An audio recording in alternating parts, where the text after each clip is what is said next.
आज हर कोई सफल होना चाहता है, पर सफलता सिर्फ उस मुकाम तक पहुंचने का नाम नहीं है जिसे आप चाहते हो। असल सफलता तब होती है जब आप दूसरों की जिंदगी में कुछ बदलाव लाकर उन्हें भी उनके सपनों की तरफ प्रेरित कर सको।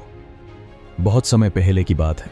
एक छोटे से गांव में एक लड़का रहता था जो हमेशा सपने देखता था, लेकिन जब वो अपने सपनों की बातें दूसरों से करता तब सब उसका मजाक उड़ाते और उसे समझने वाला कोई नहीं था।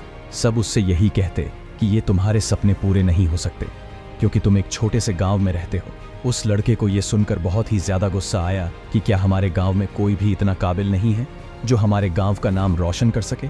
अगर आज तक किसी ने हमारे गांव में सपने नहीं देखे और सफलता नहीं पाई तो कोई बात नहीं, मैं अपने गांव का नाम रोशन जरूर करूंगा। लड़के के दोस्त ने लड़के की बात को समझा और उसे बताया कि हमारे गांव के पास में ही एक लाइब्रेरी है जहां जाकर उसे कई बातों की जानकारी मिल जाएगी जो वो जानना चाहता है। उस लड़के ने लाइब्रेरी जाकर देखा तो वहां पर अनगिनत किताबें थीं।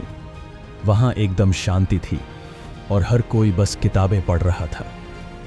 वो लड़का बहुत ही ज्यादा खुश हुआ और वो हर रोज वहां जाता और किताबें पढ़ता। उसके लिए अब कुछ भी करना मुश्किल नहीं था।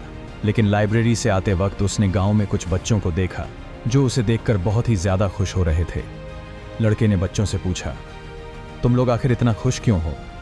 तब उनमें से एक बच्चा बोला, भाई, आज आप अपने सपने पूरे करने के लिए इतना दूर जाते हो और आप थकते भी नहीं। आप देखना, जब हम बड़े हो जाएंगे तो हम भी अपने सपने पूरे करने के लिए उस अनोखी जगह जाएंगे जहां से आपने इतना ज्ञान पाया है। अब आपको सफलता मिलकर ही रहेगी। लड़का हंसकर बोला, सही कहा तुमने, मैं अपना सपना जरूर पूरा करूंगा, लेकिन क्या तुम्हें पता भी है कि मेरा सपना क्या है? बच्चों ने कहा, नहीं, हमें नहीं पता। तब लड़के ने बताया, मैं अपने इसी गांव को शहर की तरह बनाना चाहता हूं। जैसे शहर में लोग पढ़ते लिखते हैं और तरक्की करते हैं, वैसे ही हमारे गांव के बच्चे भी तरक्की करेंगे। तो बच्चों ने सवाल पूछा, आखिर ये होगा कैसे?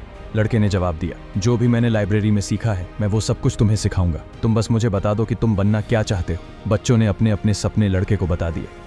अब लड़का रोज लाइब्रेरी जाता और बच्चों की जरूरत की सारी जानकारी एक किताब में चुपके से लिख लेता और बच्चों को वो सब कुछ सिखाता जो उसने अपनी किताब में लिखा है। अब लड़का अपना ही नहीं, बच्चों के सपनों के लिए भी मेहनत कर रहा था। कुछ वक्त बाद उस लड़के ने सिर्फ अपना ही नहीं बल्कि उन बच्चों का भी सपना पूरा किया। ये सब देखकर लड़के के दोस्त ने कहा, तेरा सपना तो एक महान लेखक बनने का था, तो तूने इन बच्चों पर अपना वक्त बर्बाद क्यों किया? लड़का बोला, तू समझा नहीं। जब मैंने सपना देखा था एक महान लेखक बनकर अपने गांव का नाम रोशन करने का, और जब मैंने सबको अपने सपने के बारे में बताया था, तब सबने कहा था कि मुझसे नहीं हो पाया क्योंकि मैं छोटे से गांव में रहता हूं। आज देखना, इस छोटे से गांव के बच्चे ही अपने सपने पूरे करके इस छोटे से गांव के नाम को बहुत बड़ा बना देंगे। और देखना, जब ये सफलता पा लेंगे तो इनकी सफलता की कहानी मैं खुद लिखूंगा। तब मैं भी एक लेखक बन जाऊंगा। तब होगा मेरा सपना पूरा।